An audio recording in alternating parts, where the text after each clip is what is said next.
her husband. That means you can discipline her. I'll say to you again, right? First thing, I know that you believe that, and I know that Brother Hamza doesn't beat his wife either. But I don't speak on behalf of the United Arab Emirates. I don't even know which fatwa you're talking about. I don't know who give that fatwa. I don't even know how valid it is. I don't know who accepts it. There's one Supreme Council which basically sits. Are you saying the law of United Arab Emirates is you can beat your wife? Because I think you're wrong. Yeah, okay, so we can pull that up. I can bring you the... Go on then. What's a wife beating? What is the fatwa? There's no law against wife beating. Just because I don't like to make mistakes. It didn't say fatwa. What it said, they issued a ruling, so I read it in English. So I don't know if that ruling is translated as fatwa or is it translated as just a different law in the penal code. So I don't know. It could be either. So I don't want to misrepresent Emirati law on my own. This is all on camera.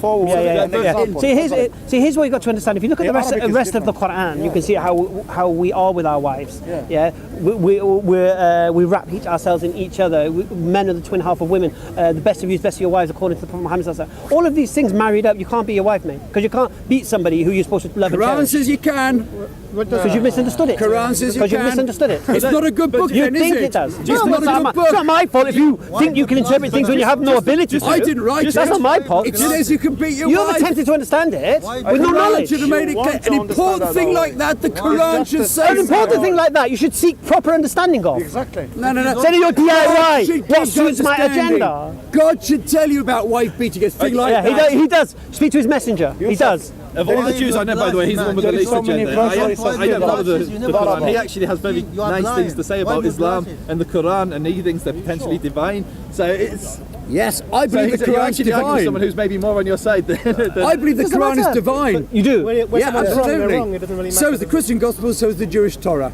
All three were divine. Why do you believe that? All three. But no, yeah, it's all right. You don't have. No, why do you believe that? Yeah, I do. Why do you believe the Christian Gospels are divine? I personally pray a lot. I pray a lot. Alhamdulillah. So when you believe something, it means you have reason to believe it, yeah? So what's your reasons to believe the Christian... I told you, I pray. So because of pray, I believe it. Well, how does that make you believe it? I don't get it. What's your reason? Oh, you don't have to believe me. No, I'm not saying I don't believe you. I'm asking why you believe it. Yeah, because I pray and ask questions. So who do you ask? I pray...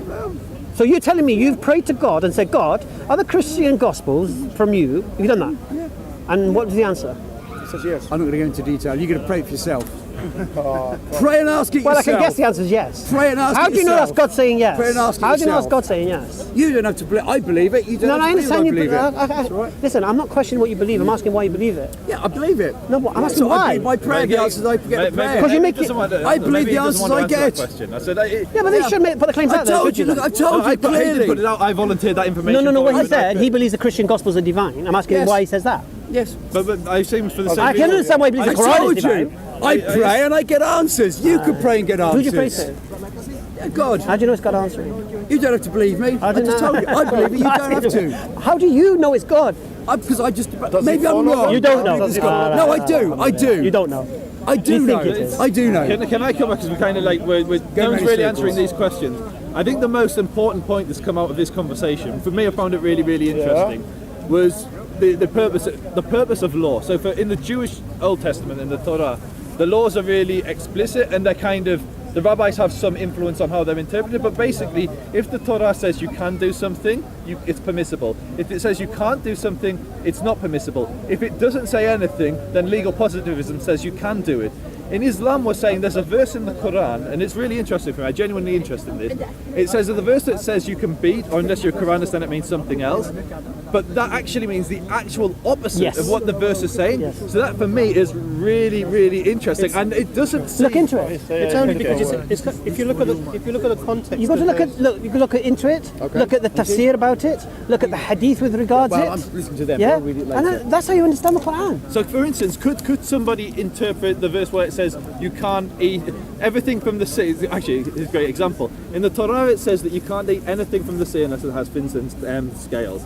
Yeah, almost all streams of Islam, with the exception of Hanafi, say that actually everything from the sea is lawful, because that's what the Quran says. The Quran says everything in the sea is lawful unto you.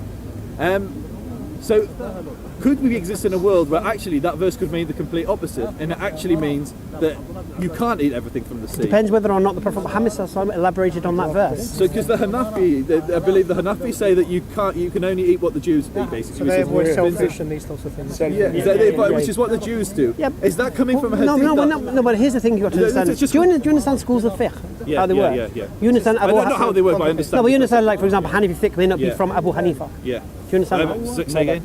The school of what Hanafi might teach now may not have come from Abu Hanifa. You understand that? School. I understand that things can evolve along the way and things can come in and corrupt something. Is that what you're saying? No, what I'm saying is, if you can go to Hanafi fiqh and find polar opposites on the same issue. Okay. And you're saying because those polar opposites exist, only one of them can be right. Is that, am I keeping up with you? Sorry, you're moving. No, I'm just giving you an example. If you're trying to go that definitive. So, for example, let's say in Hanafi fiqh they say you can't eat shellfish, you can't eat lobster, you can't eat crabs. Mike, sir. The mic, sir? Oh, is it? Oh, where's that cheeky scamp? Is that yours? Yeah.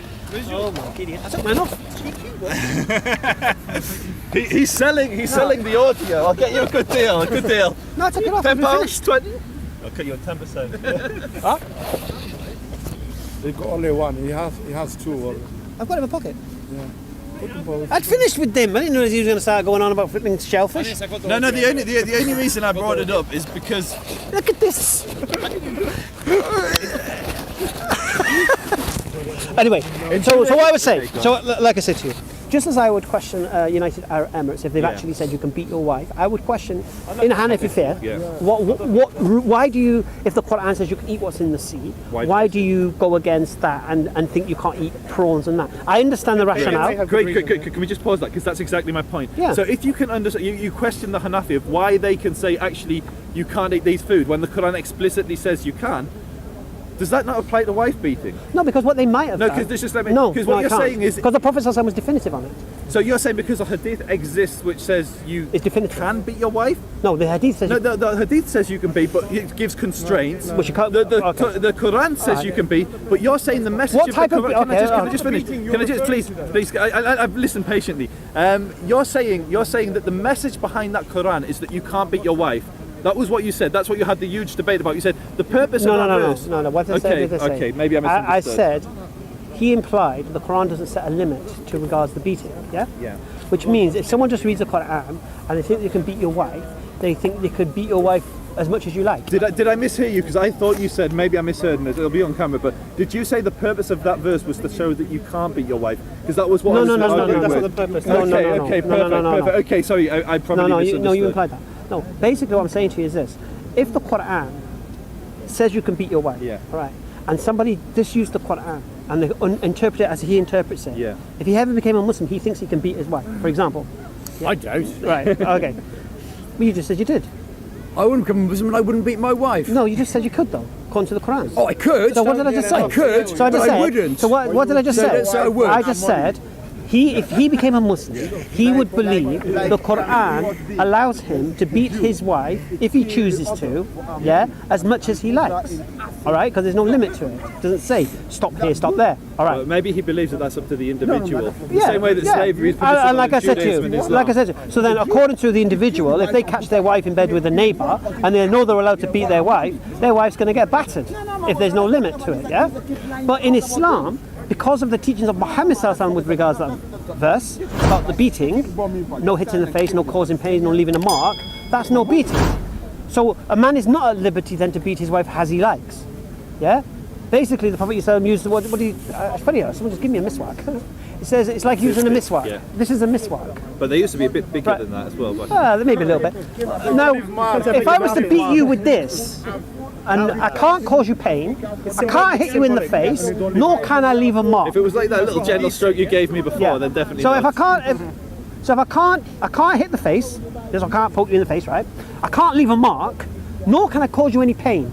Can you define that as a beating? How far can you possibly go? So is it right? Can you or not? So what's the reason? The question is, what's the reason for the verse? Right. Following the hadith, right. So what will this then? What will this be then? No, I'm not arguing. What will it be? Like final warning. To be honest, if I did that to my wife when she was really annoyed at me, that would probably result in me. Now here's the thing: Now here's the funny thing. There's no prohibition on women beating their husbands. You know that, don't you? Anyway, right? You know, I think Egyptian men are the most abused men in the world. You know that? They say that, innit? Egyptian men. Their wives beat them, rape man. statistics coming out of Egypt, the Tahrir Square and things like that. I question I wouldn't believe all that either. It's one of the most abusive countries. I'll say it again to you. The most abused husbands in the world are in Egypt, okay? Just so you're aware of that. Okay. So what could this be? Feminists watching this, please message me with those statistics. Okay. So what could this be? Nothing more than I'm letting you know your limit with me, and anything like this again, we're finished. To be honest, that's a little bit weird. If I'm in a huge debate with my wife,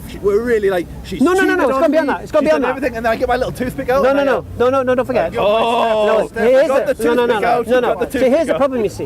You've ignored the steps. This is what prevents a crime of passion, you see. First thing, you can admonish her. What you do, you discuss with her what's going on, which takes time, right? You're not have and one then word and you separate yourself from her bed, so you don't sleep in the same bed as her now. But it's not just one off. And This is then, over time. and then, now you know. Truthfully, like with the greatest respect, and I don't mean to disrespect Islam here, but if I'm in like a huge thing about the, like, she's been cheating on me, she's stealing all my money, we've sat down, we've had a serious talk, and like I'm in tears, she's in tears, and then I pull out my toothpick and stroke her arm.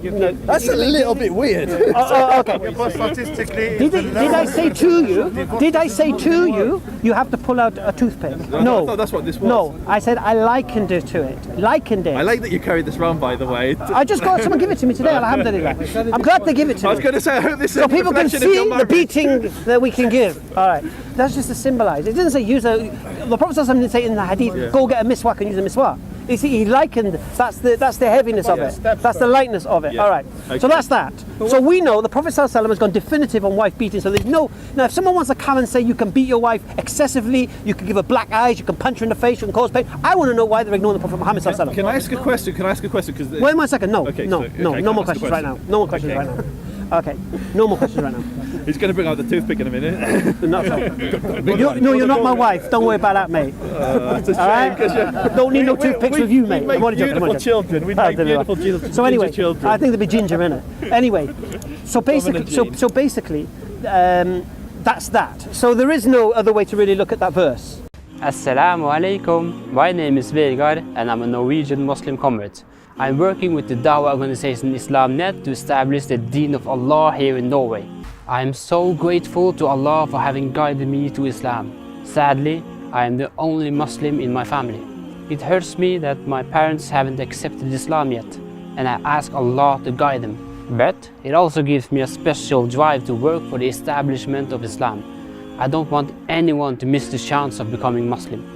The Prophet ﷺ said that the Muslims are like one body.